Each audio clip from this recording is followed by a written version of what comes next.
अब का हाल बा? छुट्टी करावे आल बानी कि पढ़े आल बानी?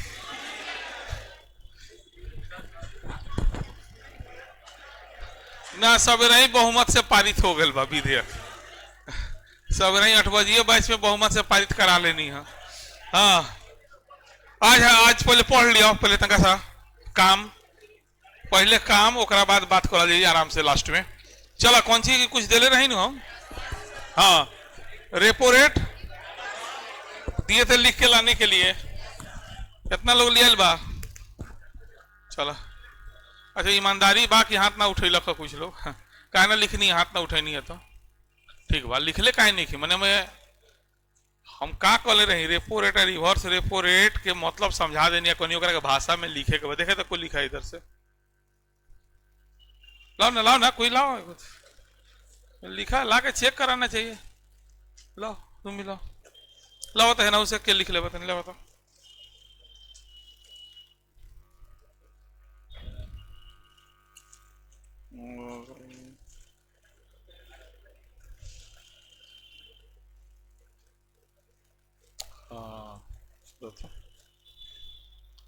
शॉर्ट में कहला लिखले वाला हमको नहीं भाषा में तो 10-15 लाइन 12 लाइन लिख तो जैसे हई लिखले वाला थोड़ा सा ठीक बा इनकर। हाँ ठीक बा, हाँ ठीक बा तो ठीक बा। अब तब हाँ ना बुझाता आप बोले थे थुथुराई। हाँ, समझ में आने से नहीं ना होता है। ठीक इनका हाँ ठीक है। रेपो रेट कौन है? ठीक है, समझ में आया है ना? भाषा नहीं बुझा रहा है। ठीक बा लिख ले बा, समझदारी से लिख ले बा लोग, लिखने की बात तो बा। बढ़ेगा, महंगाई बढ़ेगी। हाई कम आ ज्यादा जब कॉले नहीं तो 2 पार्ट में लिखते हैं, कम भइला से का फायदा हो जाता। ठीक बा, इसे लिख ले सही बड़ा, लेकिन 2 पार्ट में नहीं बटले। ठीक ठीक ठीक बा, चलो ठीक बा। यदि रेफरेंस कम हो जाती है, काहे कम हो जाती है? क्यों लिखला ही नहीं है? सब लोग लिख ले भाई यदि रेपो रेट कम हो जाती है। रेपो रेट को कम काहे किया जाएगा? अच्छा हाँ, तुम तो और शॉर्ट लिखिए। ठीक है लिखिए बेचारी। रेपो रेट कम काहे किया जाता है? जनरली एगो कम से कम बोला लोग ना, अभी बहुत सारा कारण में कम करे के या अधिक करे के। तो रेपो रेट कम कोयला से मैंने काहे कम करल जा रहा है, ये तो नहीं सोचे के कॉल रही, उहे पतवा लिखे के कॉल रही कि जब बाजार में महंगाई बढ़ जाए चाहे गिर जाए, इस कंडीशन में है ना लोगों की क्रय क्षमता घटने लगती है या बढ़ने लगती है, डिमांड बढ़ने लगता है या घटने लगता है। मैंने दोनों ओर लिखे के बा, ऐसे को दोनों ओर लिखा लोग तुर तुर के तनी बार बार बताए नहीं। रेपो रेट किसे कहते हैं? रेपो रेट किसे कहते हैं? हाँ, जिस पर आरबीआई वाणिज्यिक बैंक को कर्जा देती है, जिस रेट पर कर्जा देती है। हाँ, अब मान लिया आरबीआई इसको बढ़ा दे, है ना, रेपो रेट को क्या करे? हाँ, तो वही बोले थे 2 पार्ट में तोड़ दीजिए, रेपो रेट हो गया। हाँ, इधर बढ़ा दे, बढ़ेगा या कम होगा, पार्ट तोड़ लेते ऐसे। हाँ, बढ़ेगा तो बाजार में अभी क्या है, मान लिया पैसा ज्यादा है, तो पैसा ज्यादा है, महंगाई ज्यादा हो गया, है ना। तो लिखिए कि जब बाजार में है ना, हाँ, महंगाई बढ़ जाती है ना, ऐसे करके लिखना था। इस कंडीशन में लोगों का क्रय शक्ति घटने लगता है, बाजार असंतुलित हो जाता है, तो आरबीआई इसको कंट्रोल करने के लिए रेपो रेट में वृद्धि कर देती है। दूसरा पॉइंट, इस वृद्धि के परिणाम स्वरूप जो आप लोग लिखे हैं ज्यादातर लोग, हाँ, इस वृद्धि के परिणाम स्वरूप वाणिज्यिक बैंक कर्ज कम लेगा। अब वाणिज्यिक बैंक जब कर्ज कम लेगा तो उधार कम देगा, जब उधार कम देगा तो बाजार में पैसा का कमी आएगा, थोड़ा कमी आएगा। तो ये बात बोले बोला था यहाँ घर वाले लिखे में का जात लगा ना समझ में आयल बा, हाथ खड़ा कर पूछ। आज आयल वाला लोग ना, खुशी के बात बा। हाँ, बहुत लड़का शनिचरे के भाग गल घर है ना। हाँ? वीडियो के चक्कर में कहला बढ़ा हाँ लेकिन हो जाइए, अपलोड हो जाइए ना बोले तो कहीं पता काहे ना कोई पूछा था नहीं है, हमें थोड़ा पता चल पाएगा, है ना। तो बात समझ गए कि रेपो रेट उस दर को कहते हैं, सबसे पहले कहते किसे हैं, तो जिस दर पर आरबीआई वाणिज्यिक बैंक को कर्जा देती है, या वाणिज्यिक बैंक जिस दर पर कर्जा लेती है, बोल दो, है ना। अब कौन कंडीशन, अब रेपो रेट बढ़ गया, आप सोचिए, तो भाई रेपो रेट बढ़ गया तो वाणिज्यिक बैंक तो कर्जा नहीं लेगा आरबीआई से। जब आरबीआई कर्जा नहीं ले, तो वाणिज्यिक बैंक कर्जा नहीं लेगा तो उसके पास तो पैसा का कमी हो जाएगा। अब पैसा का कमी हो जाएगा तो जो भी उसका पैसा है वो क्या करेगा, महंगा कर देगा। कोई लोन देगा महंगा महंगा देगा, और महंगा लोन देगा तो पब्लिक लेगा नहीं, तो बाजार में पैसा अगर बढ़ा है तो थोड़ा शॉर्ट करेगा।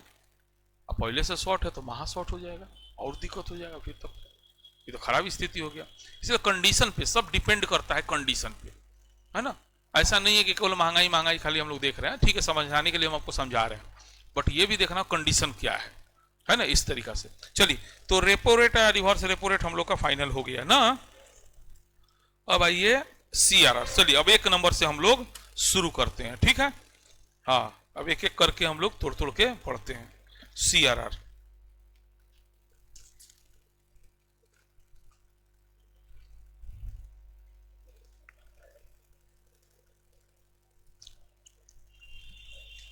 ध्यान दीजिए, जितना भी कमर्शियल बैंक है सबको आरबीआई जो है कहता है आपको कुछ पैसा मेरे पास रखना हो, और उस पर ब्याज भी नहीं देंगे। कुछ पैसा मेरे पास रखना है और बाध्यकारी रूप से रखना है। अब होता क्या है कि आरबीआई इसको कोई परसेंटेज फिक्स कर देता है ना, 8%, 10%, 15%, 20% जो भी है फिक्स कर दिया। उतना पैसा सब बैंक क्या किया, उसके पास रख दिया। अब बैंक चाहता है कि बाजार में तरलता अगर बढ़ गया है, आरबीआई देख रहा है बाजार में पैसा ज्यादा हो गया है, कोई रेट में हम चेंज करें नहीं, फिर भी मार्केट से पैसा आउट कर दें, बिना रेट में परिवर्तन किए अगर मार्केट में पैसा बढ़ा है उसको कम करना है, तो सीआरआर के साथ खेल जाओ, बड़ा घटा दो। बात समझ आ रहा है ना। मैंने दोनों कंडीशन सोचिएगा कि अगर बाजार में पैसा ज्यादा है या कम है, बाजार में पैसा ज्यादा है, आप चाहते हैं कि हम रेट में कोई छेड़छाड़, रेट का मतलब generally repo rate, reverse repo rate, bank rate, ये सब होता है, उसमें हम छूछा नहीं करें। तो इस कंडीशन में आरबीआई सीआरआर के साथ खेला कर देगा। सीआरआर पैसा ज्यादा है तो सीआरआर क्या करेगा, बढ़ा देगा। अब जैसे सीआरआर बढ़ जाएगा वैसे बैंक अपना पैसा ले जाके, उसको तो मजबूरी है रखना, अब उसका पैसा कम हो जाएगा तो मार्केट में पैसा कम जाएगा, और जो पैसा है उसमें महंगा कर देगा, लोग पैसा कम लेने लगेगा। बात समझ रहे हैं ना। तो सीआरआर, कैश रिजर्व रेशियो, इसको फुल फॉर्म क्या है, हाँ, नकद आरक्षित अनुपात।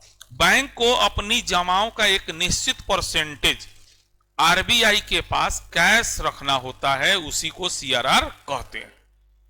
सीआरआर भारतीय रिजर्व बैंक के द्वारा कोई ब्याज, सीआरआर पर भारतीय रिजर्व बैंक के द्वारा कोई ब्याज, वीबीआई है, सुविधा में रखना है। सीआरआर आपातकाल के लिए होता है, ये सब इमरजेंसी फंड है, ये सब रखा जाता है, ठीक है। चलिए इसमें जोड़ लीजिए, कुछ कर दूं, जुड़वा दे, ठीक है, समझ में आ गया ना। हाँ। इसमें थोड़ा सा जोड़ लीजिए ना, जोड़ लीजिए, जमा करने से ठीक है। इसमें जोड़िए तो नोट कहीं लिख लीजिए ना, इसी पे लिख लीजिए ना, इसे करके, ऐसे करके लिख लीजिए, है ना। लिखिए पहले, नोट करके, पहले सीआरआर की सीमा, हाँ, पहले सीआरआर की सीमा जो थी वो 3 से 15% तक थी। पहले सीआरआर की सीमा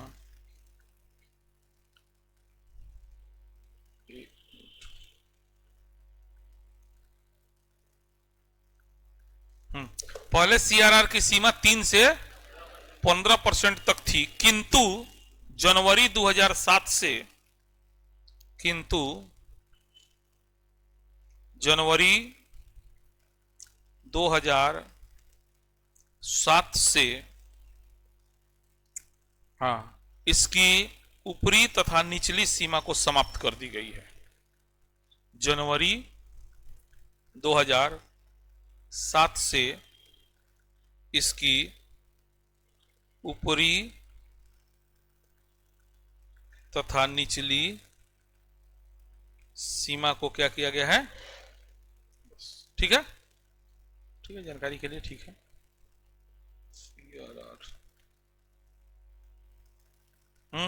अब कोई ऊपरी निचली सीमा, अब आरबीआई को जितना मन करे कर सकता है, फ्री हो गया।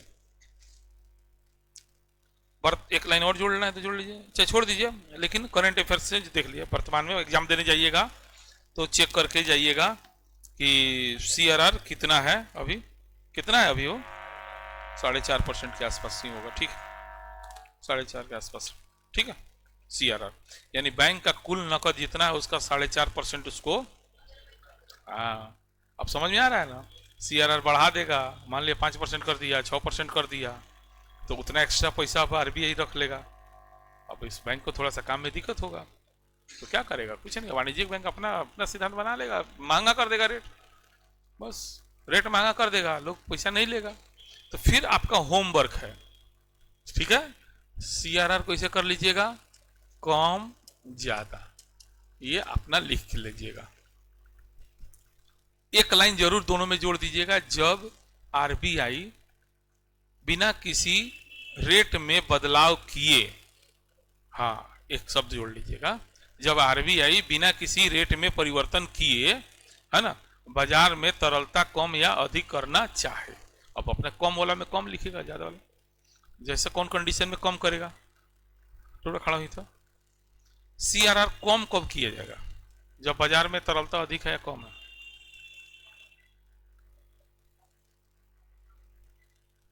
तरलता अधिक है तो कम कर दीजिए कि और तरलता बढ़ा दीजिए। तो सोच के, डेढ़ा मत, घबरा मत, सोच के बोल लो, है ना। बार बार कह रहे पढ़ो कम, सोचे ज्यादा, कॉन्सेप्ट बन जाए, सवाल बने लगे, कॉपी में या किताब में सब रहले रह जाला, कोनो फायदा ना बहुत से। सीआरआर के मतलब का हो? बिना रेट में परिवर्तन किए, ठीक बा।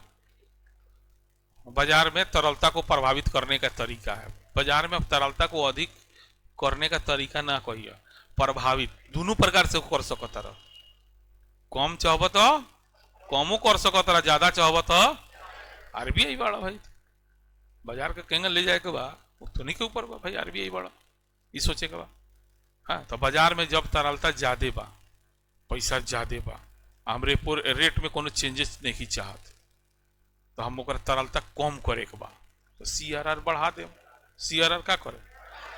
अब जैसे सीआरआर बढ़ा दे, वाणिज्यिक बैंक अपन उतना पैसा तो हिस्सा जमा करी, तो उतना कमी आ जाए मार्केट में, उतना पैसा कमी सीधे चलाई एक बेर में। चाहे आरबीआई तो कुछ कर सकता, सीधे हिस्सा बढ़ा दी। हमनी के कौन खिलौना बानी सन वाणिज्यिक बैंक के? सीधा बात, वाणिज्यिक बैंक का खिलौना है, तो जैसे घुमाएगा वैसे हम लोग घूम जाएंगे, सारा मार्केट से पैसा गायब हो जाएगा। ठीक है बैठे, हाँ हाँ व्यवहार तुरंत कर देगा, महंगा हो जाएगा कर्जा। सीआरआर बढ़ेगा तो सारा रेट महंगा हो जाएगा, कोई लेना ही नहीं चाहेगा, बाजार में पैसा अचानक शॉर्ट हो जाएगा, सामान बर्बाद होने लगेगा, कोई खरीदार नहीं रहेगा, मंदी आ जाएगा, बहुत कुछ हो सकता है। सोचिए, वही बार बार सोचना है। आपको मेन सिद्धांत दे दिए हैं कि बाजार में पैसा ज्यादा ना तो कम, अब एकरे के कंट्रोल करना है। मान लो तू प्रधानमंत्री बाड़ा, हाँ आरबीआई के इशारा देबो, भाई देख जा रहा बा, स्थिति ठीक कर रहा बा, अब बाजार में पैसा ज्यादा हो गया, अब प्रोडक्शन है ये नहीं है, तो डिमांड तो बढ़ेगा, अब डिमांड बढ़ेगा तो रेट बढ़ जाएगा। क्या है? प्रोडक्शन नहीं है इसलिए रेट बढ़ा है। आज कितनों गोभी के डिमांड हो जाए तो रेट बढ़ जाएगी, प्रोडक्शन पर्याप्त बा, बात समझ रहे हैं। लेकिन शुरू शुरू में जब नया नया गोभी आयल हुई, चाहे छीमी आए रहा, हाँ तो सुन के छोड़ दो वाला सिद्धांत रहा है कि नहीं है। अब आम आवे वाला बा, हमरा लगा था अगला महीना से आम बिकाए लगी। मैंने नेचुरल जन्म, अब तो सालों भर हर चीज मिल रहा है, अब तो सालों भर हर चीज, लेकिन फिर भी है ना, तो अगला महीना या अगर मार्च अप्रैल से तो आवे लगी, लेकिन हमनी लगा का कंडीशन रही सूंघ के छोड़ दो। अभी तक किने वाला हमनी के क्षमता रही ना, क्या है, क्या कि प्रोडक्शन डिमांड पूरा बा, सब लोग का मन में मिली तो खा ले हम, कोनो बात नहीं है। 10 रुपये किलो भेजो, 50 रुपये दो, हम खा ले, हम मन में बा ही बात कि 50 रुपये मिली तो खा ले, लेकिन अभी तो मिला तो 500 रुपये किलो, मान लो तो 500 रुपये किलो आम खाई जाई, हंसी के मीट ना खाई जाई। हमने बिहारी नो सन तुरंत कंपेयर कर ली सन नॉनवेज से, तुरंत कंपेयर, हर चीज कोनो महंगा बा, 200 रुपये छीमी खबे, चल मुर्गा खरीद लिया। माने हमनी के प्राथमिकता में बा मांसाहारी एकदम, तनको सस्ता कहीं से लौकल, देखला अलुई महंगा हो जाला तो अंडा पर काम चला ली सर, काम चला ली है कि नहीं। अलुई कब खाई ले जो 10 रुपये 12 रुपये रहेला, ना तो कौन खाता अलुई, मत खा भाई, है ना। आजकल तो मुर्गा के गोड़ियों पर काम चल जाता, तो बढ़िया लगा था, हाँ, ठीक बा। चलो तो CRR हो गई, अब आवा SLR। एक एक चीज के तनी हम चाहता नहीं कि तनी के दिमाग में ऐसा डाली कि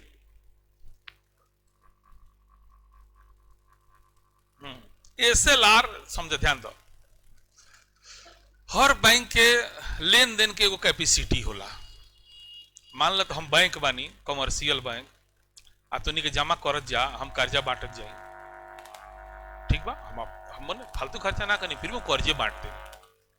अब बतावा तू हर पैसा जमा तू हमरा लगे जमा कैला, ठीक बा, तू कह के जमा कैला सर हम FD कर रहे हैं 1 साल के लिए, हम ओकरा के दे देनी दूसरा के 1 साल ला, अभियान में तोरा जरूरत पड़ गई, अब हम क्या करें, अब तो हमारी इमेज खराब हो जाए बैंक के।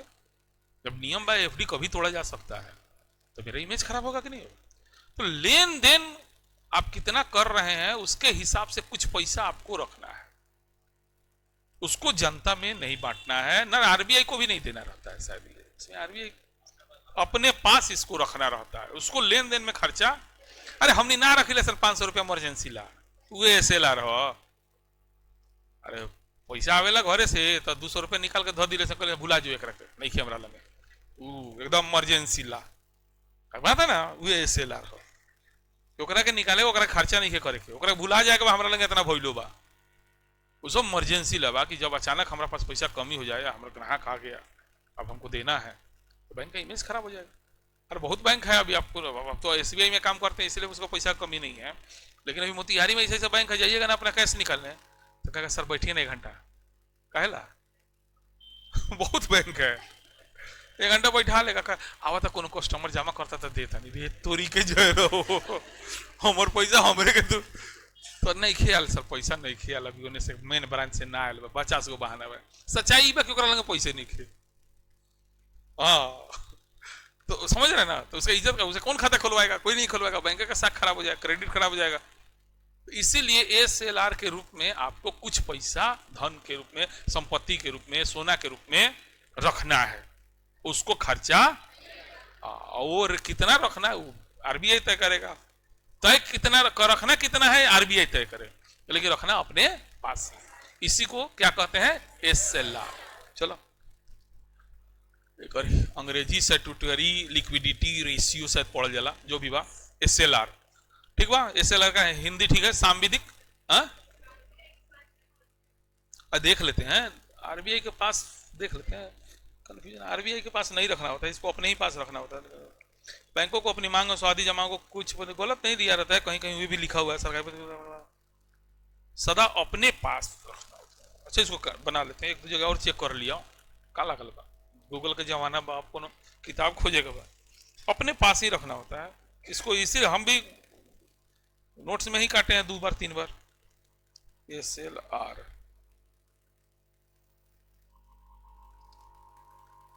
देखो लो, देखो अपनों से नहीं देखो कि नहीं,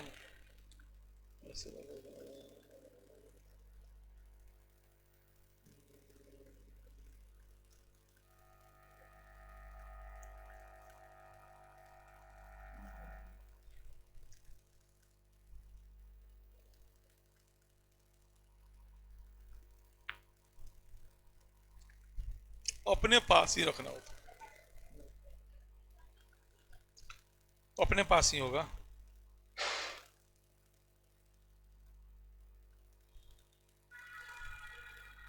आरक्षित कोष होता है ये, समझ रहे हैं? हाँ, यह भारतीय रिजर्व बैंक के पास आरक्षित नहीं है, बल्कि स्वयं बैंकों के पास। कहाँ लिख दिया, गलत लिख दिया गया, तो इसको काट के बना दिया। बैंक को अपनी जमाओं का एक निश्चित प्रतिशत भारतीय रिजर्व बैंक के पास तरल परिसम रखना पड़ता है। इसको काट दीजिए, अपने पास कर दीजिए, अपने पास करिए।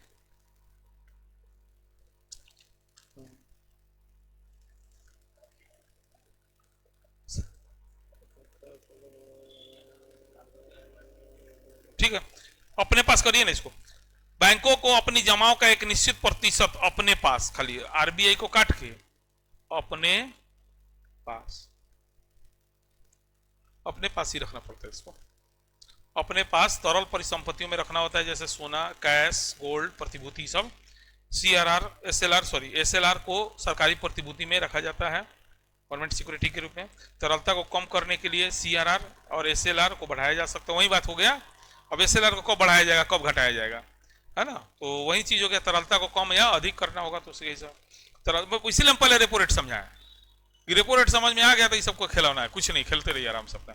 अब मान लीजिए एसएलआर बढ़ा दिए तो बैंक अपने पास ज्यादा रखेगा, तो बैंक ज्यादा रखेगा अपने पास, उसको देना तो नहीं उतना, तो उसके पास तो रिजर्व हो गया वो पैसा, तो फिर वो मार्केट से पैसा आउट हो जाएगा फिर अचानक।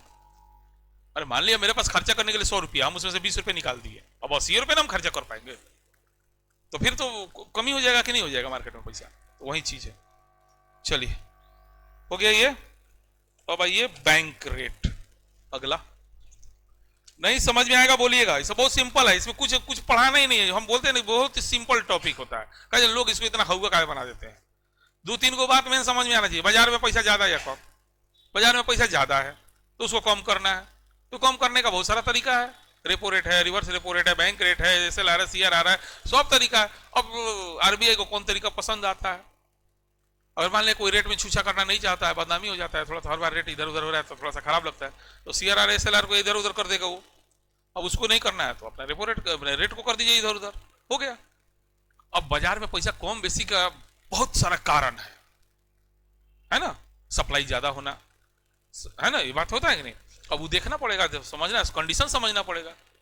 मेन थ्योरी को तो आपको समझ गए ना, अब बाकी बाजार में पैसा ज्यादा या कम कैसे हो जा रहा है उसका थ्योरी देखा जाएगा, है ना? तो बहुत सारा प्रोडक्शन ज्यादा हो गया, उत्पादन ज्यादा हो गया, वस्तु बाजार में बहुत ज्यादा है, अब उसके चलते दाम गिर गया है, तो उसके चलते अब दाम गिर गया है तो उसमें सरकार क्या करेगा? अब गोभी का दाम गिर गया तो सरकार क्या करेगा? समझ रहे हैं ना? अब सरकार को, किसान को तो मजबूरी है, उसको बेचना है, वो तो खराब हो जाएगा अगर नहीं बेचेगा तो, उसको स्टोर भी नहीं किया जा सकता है, तो वहां कुछ दिमाग ही नहीं लगेगा, है कि नहीं है? अब सब प्रोडक्शन कम है, अब प्रोडक्शन कम है और डिमांड ज्यादा है, तो उसमें सरकार क्या करेगा? थोड़ा तो महंगा मिलेगा ही मिलेगा। लेकिन जिस चीज को हम कंट्रोल कर सकते हैं वो चीज को किया जाता है रेट के आधार पे या फिर इस तरह के आधार पे, है ना? ये सिंपल टॉपिक है, कुछ इसमें दिमाग बहुत ज्यादा आप लोग हेवी ले लेते हैं कि बाप रे बाप हम लोग सीआरआर पढ़ रहे हैं, सीआरआर नवेली पढ़ रहे हैं, है ना? एकदम कुछ नहीं पढ़ रहे हैं। ये हमनी के बनाते हुए आरबीआई के गवर्नर तक का दिक्कत बा, हमनी को करिए, हमनी को देख ले मार्केट की स्थिति के हिसाब से देख लिए, कर लिए, है ना? चलिए, bank rate BR, bank rate full form BR हो गया, ठीक है? वह ब्याज दर जिस पर आरबीआई के द्वारा बैंकों को लंबा समय ला कर्जा देवल जाला, शॉर्ट टर्म ला repo rate based RR, long term बस बात हुआ हुए भाई में सेम चीज हुआ, बस इसमें टर्म थोड़ा सा लॉन्ग टर्म है, तो बैंक रेट बीआर चेक कर लीजिए, है ना? शॉर्ट टर्म है तो आरआर। आरबीआई कर्जा दे रहा है, देने वाला कौन है और लेने वाला कौन है? हमनी का कभी ना, हमनी का ना देता हुआ कमर्शियल में, अब उसको दे रहा है, शॉर्ट टर्म के लिए देगा तो रेपो रेट के हिसाब से लीजिए, और लॉन्ग टर्म के लिए देगा तो बैंक रेट में, बस। तो दीर्घकालिक अंडरलाइन कर सकते हैं, मैंने दोनों में मेन हम लोग को अंतर खोजना है ना। किसी के बदले रखता है, बिना परिसंपत्ति रख ले नहीं देता है, बैंक रेट में नहीं ना, प्रतिभूति रखना पड़ता है, हाँ प्रतिभूति रखना पड़ता है। एक मिनट, नहीं नहीं ऐसा कोई जरूरी नहीं है, परिसंपत्ति तो रखना ही पड़ेगा। ये कौन कह दिया है? आरबीआई कर्जा दे रहा है, कर्जा दे रहा है तो कुछ संपत्ति तो रखना ही पड़ेगा, बैंक रेट में भी रखना होगा। चलिए देख लेते हैं लोग, ऐसा कुछ नहीं है इसमें, ये परिसंपत्ति वाला सिद्धांत भूल जाइए, इतना याद रखिएगा, कोई कर्जा देगा तो बिना परिसंपत्ति के नहीं देगा, ये एक मूल सिद्धांत हो गया है। माने 100 में 90% जगह यह बात लागू होता है। हाँ, तो वह ब्याज दर जिस पर आरबीआई के द्वारा बैंकों को दीर्घकालिक, अंडरलाइन कर लिए, ऋण प्रदान किया जाता है, बैंक रेट कहलाता है। बैंक रेट एक्चुअली दंडात्मक दर के जैसा कहलाता है। माने आपके पास इतना बिजनेस आपका खराब हो गया कि इतना लंबा समय तक आप उधार में रहिएगा, नहीं होता है। अरे ठीक है बिजनेस है, मेरे पास 10 रुपया कम हो गया, हम ले लेंगे, लेकिन हमारे पास 50 रुपया कम हो गया और इतना कम हो गया कि हम उसको भरपाई नहीं कर पा रहे हैं, तब ना हम आपसे कह रहे हैं 5 साल दो भाई। कोई 5 साल 2 साल 4 साल मांग रहा है, इसका मतलब यह है कि उसका क्रेडिट सही, तो उसको पेनाल्टी के रूप में थोड़ा एक्स्ट्रा लिए, इसलिए बैंक रेट ज्यादा होगा, ठीक है ना। वर्तमान में बैंक दर एमएसएफ के बराबर है, ठीक है। चलिए अब आइए, रेपो रेट तो हो गया और रिवर्स रेपो रेट भी हो गया। अब कौन सी है? एसडीएफ, स्टैंडिंग डिपॉजिट फैसिलिटीज, है ना। इसकी शुरुआत अप्रैल 2022 में हुआ है, एकदम करंट है। एसडीएफ स्टैंडिंग, एसडीएफ के तहत बैंकों के द्वारा आरबीआई को अल्पकालिक ऋण दिए जाते हैं, परंतु आरबीआई के द्वारा सरकारी प्रतिभूति अब बैंक के पास नहीं रखती, बस यही फर्क है। आरबीआई खुद ले रहा है तो वो प्रतिभूति नहीं कहे भाई पैसा देना दे, नहीं देना बात, हाँ हम तो रखेगा, गिरवी रखे, गिरवी नहीं रखेगा, है ना। तो एसडीएफ में देखो वही है, रिवर्स रेपो रेट है, ये भी क्या है? रिवर्स रेपो रेट है ना। हाँ, चलिए उसके बाद है एमएसएफ। एमएसएफ का फुल फॉर्म हो गया मार्जिनल स्टैंडिंग फैसिलिटीज, सीमांत अस्थायी सुविधा। इसकी शुरुआत 2011 में हुआ था और इसके तहत जो है बैंक आरबीआई से 1 दिन के लिए ऋण ले सकता है। इस 1 दिन के ऋण पर लगाई जाने वाली ब्याज दर को ही एमएसएफ कहते हैं। इस 1 दिन के ऋण के लिए एसएलआर वाली सरकारी प्रतिभूतियां गिरवी रखी जा सकती, जो एसएलआर के रूप में आप रखे हैं ना अपने पास, उसी को आप गिरवी, अब 1 दिन का तो बात है तो उसी को गिरवी रख दीजिए, है ना। इसलिए बोले गिरवी तो है, आरबीआई बिना पैसा ले कुछ ले देता नहीं है, भाग बतू कौन गारंटी भाई, है ना। इसलिए यदि आरबीआई मुद्रास्फीति महंगाई को कम करना चाहता है तो बैंक दर, रेपो दर, MSF, triple R, standing deposit यानी एसडीएफ को बढ़ाया जा, यही चीज है जो हम लोग समझ गए हैं। महंगाई को कम करना है, बात समझ रहे हैं। हाँ, तो इस कंडीशन में ये कम, और उसी का उल्टा हो गया, अगला पॉइंट है, यदि आरबीआई महंगाई मुद्रास्फीति को बढ़ाना चाहता है, हाँ थोड़ा भाषा गलत हो गया है, महंगाई को बढ़ाना नहीं चाहिए, ठीक है, तो इसको क्या करेगा? कम कर देगा। क्या करेगा? सब रेट वो क्या करेगा? हाँ कम करेगा। चलिए तो ये था बैंक रेट, ये कहानी। दो प्रकार का बताए थे ना, ये ना 2 प्रकार में, एक प्रकार मात्रात्मक, एक हाँ ये मात्रात्मक हो रहा है, अब गुणात्मक। इसमें और है क्या? खुला बाजार परिचालन, क्या? अच्छा चलिए ठीक है, ये कोई तरीका नहीं है इसमें, मतलब सरकारी प्रतिभूति को खरीदा बेचना जाता है ना। सरकारी जो कागज होता है ना, सरकार को कभी कभी पैसे की जरूरत पड़ती है ना, तो क्या करता है वो बॉन्ड प्रकार का जारी करता है ना, उसी को प्रतिभूति कहते हैं, और उसी को खरीदता और बेचता है। कभी पैसा का जरूरत ज्यादा हो गया तो खरीदेगा, देखिए कागज दिया, आपसे पैसा तो ले लिया, और कभी कभी आपको पैसा देगा, जब देखेगा मार्केट में पैसा ज्यादा हो गया है तो क्या करेगा? कागजवा कहेगा हमारा के दल होगा ना, हाँ कागज देगा नहीं, कागज लेगा नहीं, कागज देगा और पैसा लेगा जब पैसा ज्यादा है, और पैसा जब कम है, हाँ तो क्या करेगा? वो पैसा देगा और कागजवा ले लेगा। बस ये तरीका, इसको ओपन मार्केट पॉलिसी बोला जाता है। हाँ ओपन मार्केट, हाँ भाषा अलग अलग है हर जगह, ठीक है ना। चलिए ओपन मार्केट ड्यूरेशन, इसके अंतर्गत ये सब आ गया, है ना। तो इसमें भी 2 कंडीशन बना लीजिएगा आप लोग, ठीक है ना। जब बाजार में मुद्रास्फीति और मुद्रा अस्फीति, यानी अभी पढ़ाई नहीं है इसलिए नहीं बोल रहे थे, महंगाई बाजार में महंगाई ज्यादा है और महंगाई कम है, महंगाई ज्यादा है मतलब मुद्रास्फीति ज्यादा है, महंगाई ज्यादा है, छोड़ा मुद्रास्फीति भी अभी छोड़ा नहीं, पढ़ लेते मतलब शब्द के नाम। महंगाई ज्यादा है माने लोगों के पास पैसा हो गया, अब लोगों के पास पैसा ज्यादा है तो पैसा लेके कागज थमा दिए। इस पॉलिसी को ओपन मार्केट पॉलिसी कहते हैं। समझ में आ रहा है ना? अब इसके अंतर्गत बहुत सारा होता है, प्रतिभूति, बॉन्ड्स, फंड्स, ये सब होता है, कागज है ओवरऑल ये, ठीक है। दीर्घकालिक रेपो परिचालन क्या? Long term repo operation. हाँ, दीर्घकालिक रेपो परिचालन व्यवस्था का प्रयोग कोरोना काल में किया गया था। ये सब करंट चीज है, इसलिए थोड़ा सा ये है ना। इसको कोरोना काल में हम लोग इसका प्रयोग किया था, आरबीआई। इसके तहत आरबीआई के द्वारा बैंकों को दीर्घकालिक ऋण दिया गया था, ठीक है ना। इसके अंतर्गत जो है लॉन्ग टर्म रेपो, देखिए रेपो में शॉर्ट टर्म था, बात था, लेकिन वो नया थ्योरी बना दिया, एलटीआरओ। हाँ, एलटीआरओ कर दिया, वो रेपो रेट को एलटी जोड़ दिया, लॉन्ग टर्म एलटीआरओ। आखिर लॉन्ग टर्म के लिए तो बैंक रेट है, लेकिन बैंक रेट पर आधार पर कोई बैंक लेगा तो समझेगा नहीं मेरा क्रेडिट खराब है। यहां तो कोरोना में सबका क्रेडिट खराब हो गया था तो सबका जब क्रेडिट खराब हो गया था तो बैंक रेट को कहा गया कि नहीं, इसको साइड कर दो, तो बैंक रेट का वैल्यू खराब हो जाएगा। सब बैंक का अगर स्थिति खराब है तो वो कोरोना के वजह से खराब है, तो वो क्या किया कि वही किया कि हमको रेपो रेट पे ही देना है। तो कहा कि अब रेपो रेट पे देना है, लेकिन लंबा टाइम तक दे नहीं सकते हैं। अब बैंक रेट पे वो अलग थ्योरी है उसका कि आपका वित्तीय स्थिति खराब है। अरे वित्तीय स्थिति अभी भी खराब है, लेकिन ये खराब है किसी वजह से, वैश्विक कारण से, सबका खराब है।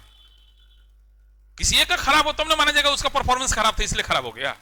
अब तो सबका खराब है, जो सबका खराब है तो कहा गया कि बैंक रेट पे नहीं दिया जाएगा, क्योंकि महंगा होता है थोड़ा सा, वो पेनाल्टी होता है, तो रेपो रेट पे ही देना है। लेकिन रेपो रेट का भी एक अलग थ्योरी है, तो इसीलिए नया एक शब्द जोड़ दिया गया, एलटीआर। हाँ, एलटीआर।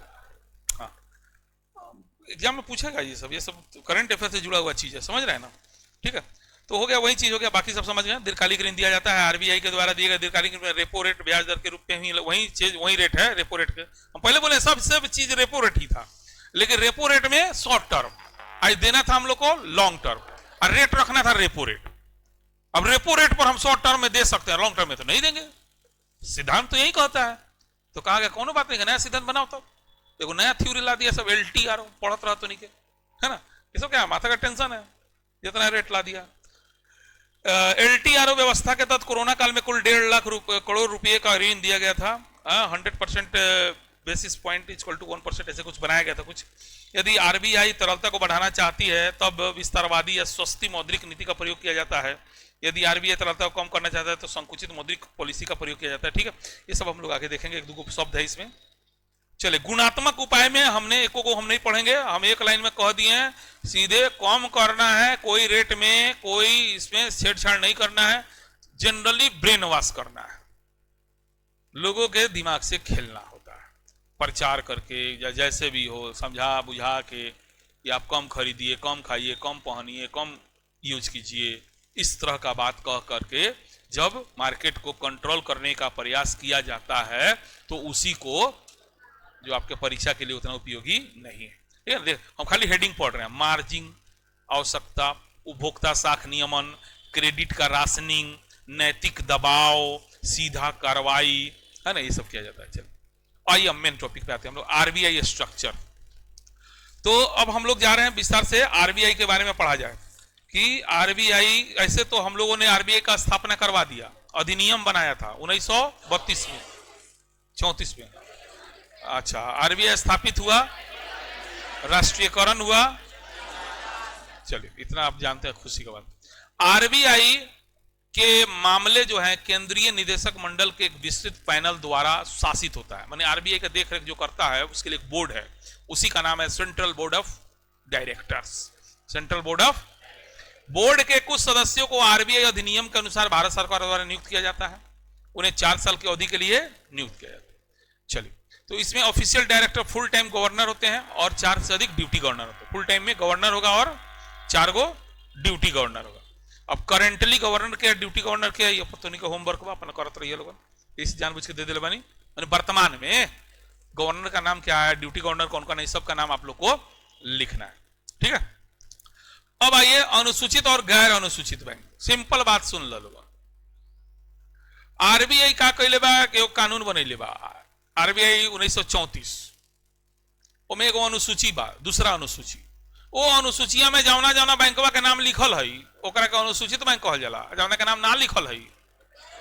फिलहाल इतने समझ लोगन, बस इतने मेन फर्क ये है। अनुसूचित बैंक का मतलब, तो आरबीआई एक्ट में जिसका नाम लिखा है उसको अनुसूचित बैंक कहते हैं, जिसका नाम नहीं लिखा है। आरबीआई एक्ट बना कब? 1934। किस अनुसूची में? दूसरी अनुसूची। किस अनुसूची में? अब ये अलग प्रश्न है कि किस बैंक का नाम अनुसूची में लिखा गया, किस बैंक का नाम लिखा गया, उसको क्या सुविधा दिया जाता है, अनुसूचित बैंक होने का फायदा क्या है। कोई बैंक अनुसूचित बैंक बनना चाहता है तो उसको कौन सा टर्म्स एंड कंडीशंस को फॉलो करना होगा, ये अलग मुद्दा है। लेकिन आपसे डायरेक्ट कोई सवाल पूछता, अनुसूचित बैंक किसे कहते हैं? आरबीआई एक्ट की दूसरी अनुसूची में जिस बैंक का नाम है उसे अनुसूचित बैंक कहते हैं। अब ये दूसरा सवाल है कि किस बैंक को उसमें शामिल किया गया, उसको क्या फायदे हैं, या गैर अनुसूचित बैंक से अलग कैसे है ना, उसका विस्तार से देखते हैं हम लोग फिर से। तो भारत के बैंकिंग क्षेत्र को मुख्य रूप से दो प्रमुख समूहों अर्थात अनुसूचित और गैर अनुसूचित बैंकों में विभाजित किया जा सकता है। जिन बैंकों को आरबीआई एक्ट 1934 की द्वितीय अनुसूची, अंडरलाइन कीजिए, सब कुछ इंपॉर्टेंट चीज है, इसको बस उतना नोट्स पलटना है तो यही सब पर नजर डालना है। जिन कहां पर नीचे हो, हाँ, जिन बैंकों को आरबीआई एक्ट 1934 की द्वितीय अनुसूची में शामिल किया गया है उसको रिजर्व बैंक इस अनुसूची में केवल उन बैंकों को ही शामिल करता है जो उपर्युक्त अधिनियम 1934 का अधिनियम की धारा 42(6) क के मानदंडों का अक्षरशः पालन करते हैं। अनुसूचित बैंक की श्रेणी में शामिल बैंकों को दो अन्य शर्तों को भी पूरा करना चाहिए। नंबर 1, अनुसूचित बैंक की भुगतान पूंजी और एकत्रित पूंजी 5 लाख रुपया से कम नहीं होना चाहिए। दूसरा, अनुसूचित बैंकों की कोई भी गतिविधियां जमाकर्ताओं के हितों के उल्टा नहीं होना चाहिए। चलिए, अनुसूचित बैंक कौन कौन है? तो भारत में अनुसूचित वाणिज्यिक बैंक को उनके स्वामित्व संचालन की प्रकृति के आधार पर 5 अलग अलग समूह में बांटा गया है। ये समूह है, एक वो अकेले भारतीय स्टेट बैंक का समूह है, उसके बाद नेशनलाइज्ड बैंक है कुछ, उसके बाद से आरआरबी है, और उसके बाद कुछ विदेशी बैंक है, और उसका कुछ अन्य भारतीय अनुसूचित वाणिज्यिक कुछ निजी क्षेत्र के, इसको निजी क्षेत्र में रखिएगा, ठीक है ना। तो हाँ, मैंने अनुसूचित बैंक में 5 प्रकार के बैंक आते हैं, है ना, 5 प्रकार के बैंक शामिल किए गए हैं। तो एक तो स्टेट बैंक अपना अकेले अपने का समूह है ना। उसके बाद जो कुछ नेशनलाइज्ड बैंक का दर्जा प्राप्त बैंक है ना, और उसके पास कुछ आरआरबीज है, विदेशी है, भारत का कुछ निजी बैंक है। हो गया, रह दियो ना, ज्यादा हो जाए जाके सारा रेटवा के तनी कॉपी पर बैठ के लिख के समझे के बाद हमें कुछ नहीं, अब तो नहीं खेल लागे के चाहिए कि सर कुछ नहीं पढ़े ले, ये जब फील हो जाए तब बुझे तो नहीं काम हो गए कि कौन बड़का बात बस सीआरआर बढ़ा देवल गए तो काहे ना बढ़ाओ जाते, बाजार में पैसा ज्यादा इतना बढ़ाओ जाते, ऐसा कॉन्सेप्ट बनाना है, ठीक है ना।